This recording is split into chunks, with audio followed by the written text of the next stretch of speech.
Hi there, it's Lori, and today I'm going to start with a story, but not from the classroom. Yesterday I recorded my first YouTube video, and I had it all set up and ready to go, but then I noticed my cat. I thought she was playing with one of her many little toys. However, when I looked down, she was playing with a mouse, a real mouse, and she killed it. So I had to take it outside or she probably would have eaten it. This cat has literally never done this before. So why she chose right then, I don't know. But anyway, so I had to deal with that, and I was a little rattled for my video last time. But that's how that went yesterday. I felt really sad for the poor little mouse. And I think my kitty was really proud of herself for doing that. But yeah, like I said, I didn't want her to eat it. Poor little mouse. But anyway, so today I am coming to show projects I've been working on lately. So this one is for a little 1-year-old that's about to have a birthday, and he came out so cute. I can't even. He's just adorable. He's got it's a coat. And then to make it baby safe, it's stuffed with scraps of material. So like if you have bad socks or, that have holes in them or whatever, instead of throwing them away, make sure they're clean, and then you can cut them up into pieces and use it as stuffing, and then you don't have to worry about the stuffing coming out of the head. I wish I could tell you which YouTuber suggested this, but I love it, and I love how he came out. They are safety eyes. I elected to do that instead of sewing eyes on because I just thought that would look better with the little white dots. So that's my first one, and I just think he's so cute. I'm so happy with that. But I wanted to give that tip on stuffing your animals so that they're baby safe, or if you just don't want to buy fiberfill, or you don't like that the fiberfill can come through the gaps of your stitches. But and I'm sorry I forgot to write down what the pattern was. If I have a chance, I will look that up and connect to that as far as what pattern I used. YouTube tutorial for this, or this one actually might have been off Pinterest, so I'll have to see. Either way, if I find what pattern I used, I will link it. The next thing I'm using or have been making has been an ongoing project. So I'm going to show you the very first one I made, but I got to put it on my little model head because I like the model head. Now she got shipped here and she has been through it. This head is clearly concussed, right? But anyway, she works great for what I wanted her for. So here is one of the things I've been making. So let me get it kind of on there properly.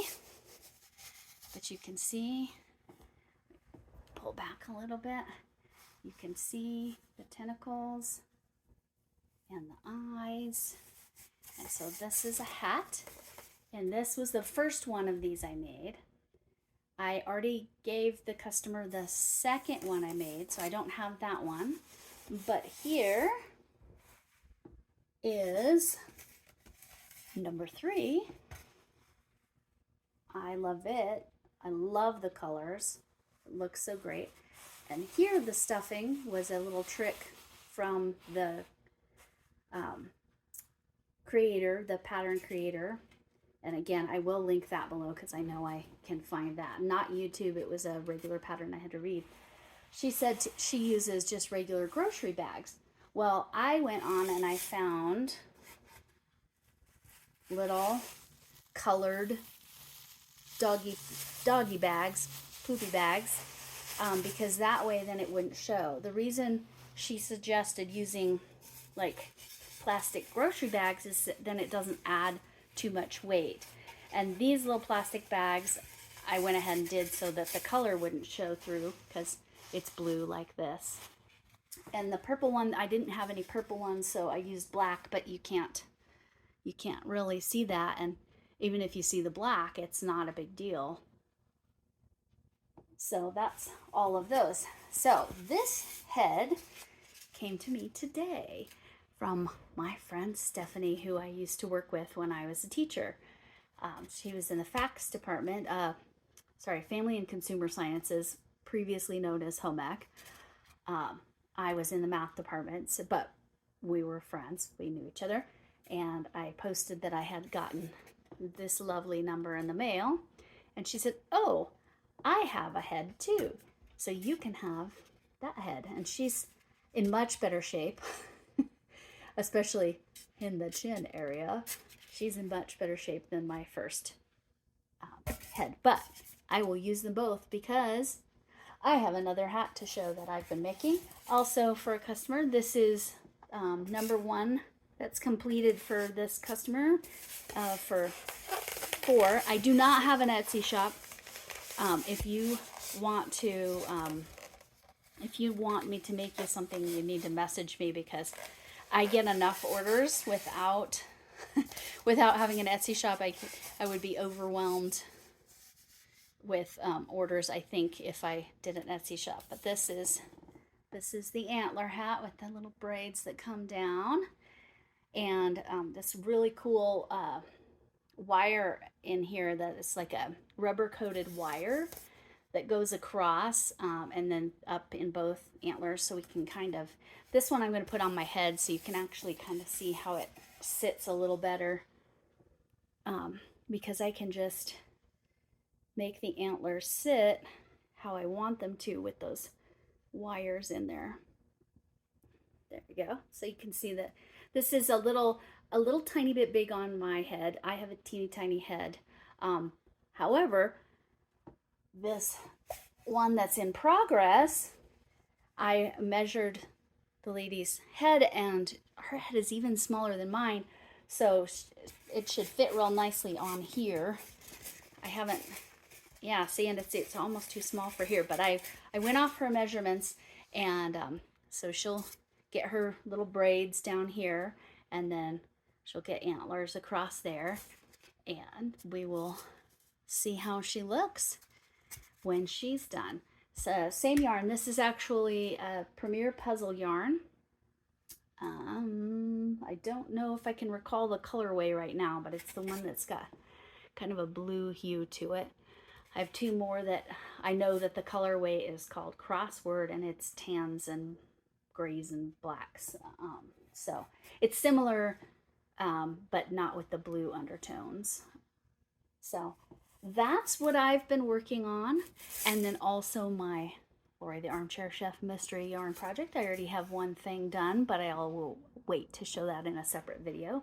I am working on something that I'm hoping I have enough yarn from my Mystery Yarn Challenge to actually complete, but I think between the 3 yarns I should be able to complete it.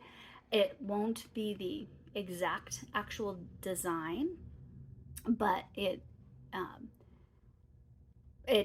should be close. Like I said, I'm really, really hoping that I can actually make the whole thing, but we'll see. So the 4th octopus hat I have to make will be red up here for the main part, and then it will be black and white on the suckers. So that one should be really pretty too. And I do actually have little red bags to put in that head. So that's where I'm at right now on all my little projects. Like I said, I do have one for the Mystery Yarn Challenge, but I'm going to wait before I actually show that. I'll wait until I have everything done that I'm going to do for that. I have until the 31st, I believe, to submit, but I'll double check. Usually her challenges go a little longer, but August is special because it's the anniversary. And so I'm trying to get, I believe she wanted everything done by the 31st. So like I said, I might only get 2 projects. Usually I do, I've only done it 2 times before. One time I got so much yarn, I made, I don't know, like 8 things. A couple sweaters for my granddaughter. What else did I make? Oh, a pair of a pair of pants for what are those things called? The Build-A-Bear, for a Build-A-Bear, because when my daughter went and got my granddaughter a Build-A-Bear, they only had shirts available. For whatever reason, they were out of pants. So I made the Build-A-Bear some pants. Not that bears need pants, but you know, just for the heck of it, because it was fun and it was a nice addition, something different to make